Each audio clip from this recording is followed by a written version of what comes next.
कभी खुद पे कभी हालात पे रोना आया, बात निकली तो हर एक बात पे रोना आया।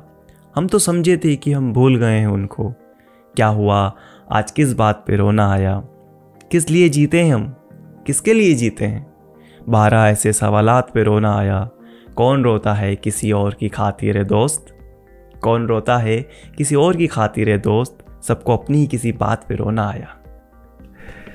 साहिर की शायराना जादूगरी, ये किताब मेरे हाथ लगी। अद्भुत किताब है, शानदार, मतलब क्या ही कहने।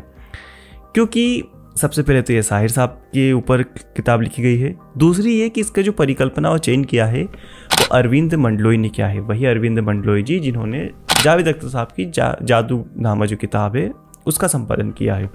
बहरहाल इस किताब के अंदर है क्या, तो मैं बता दूं आपको कि इस किताब के अंदर अलग अलग शायरों से जो बातचीत करी और उस बातचीत का इस किताब के अंदर संकलन किया है। तो जैसे कि कश्मीरी लाल जाकिर, बलवंत सिंह, प्रकाश पंडित, कैफी आज़मी, निदा फाजली, जानिसार अख्तर, सरदार जाफरी, ऐसे कई सारे लोगों से इन्होंने बातचीत करी है और उस बातचीत को जो है इस किताब की एक शक्ल दी है। ये जो किस्से हैं वे बेहद ही शानदार है, मुझे इतने पसंद आए इनके किस्से। आपने वो गाना सुना है, मैं जिंदगी का साथ निभाता चला गया, हर फिक्र को धुएं में उड़ाता चला गया, हर फिक्र को धुएं में उड़ा। या फिर कभी कभी मेरे दिल में ख्याल आता है कि जैसे तुझको। आपने साहिर साहब के गानों की गूंज आपके कानों में ज़रूर सुनी होगी और आपने भी गुनगुनाया होगा, इतना तो मैं श्योर हूँ ही सही इस चीज़ को लेकर।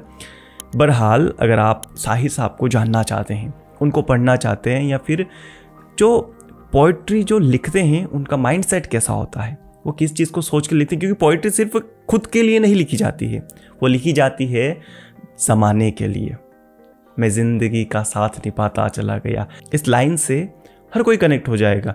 जैसे कि मैं आपको कुछ सुनाता हूँ, ये वही वाली है कि मैं ज़िंदगी का साथ निभाता चला गया, हर फिक्र को धुएं में उड़ाता चला गया, गम और खुशी में फ़र्क न महसूस हो जहाँ।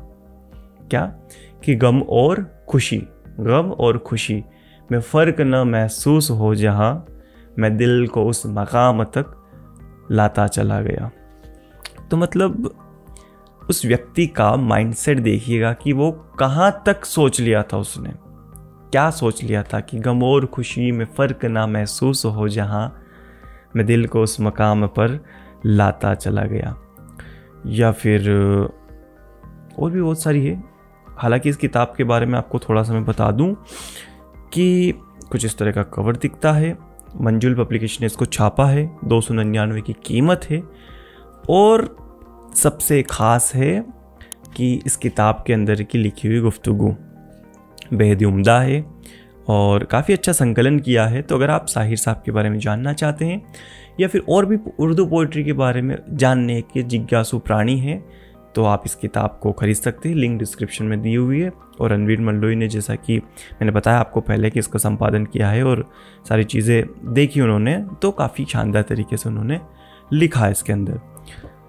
बाकी और तो कुछ है नहीं मेरे पास इस किताब के बारे में कहने के लिए, क्योंकि ये किताब के बारे में 2-5-10 मिनट के वीडियो में मैं आपको ज़्यादा चीज़ें नहीं बता सकता हूँ, वो मेरे लिए नामुमकिन जैसा है। क्योंकि साहिर जैसे बड़े व्यक्ति के बारे में ये किताब भी छोटी है हालांकि, लेकिन फिर भी अगर आपको साहिर साहब को जानना है कि वो कैसे थे, अपने दोस्तों के साथ में कैसे थे, दूसरों लोगों के साथ में कैसे थे, क्योंकि अगर कोई अपनी ऑटोबायोग्राफी लिखवाता है, ठीक है, तो वो तो जो चाहता है वो लिख देगा, लेकिन असल ज़िंदगी ना उसके दोस्त, उसके हमसफ़र, उनके साथी लोग बताएंगे कि वो व्यक्ति कैसा था।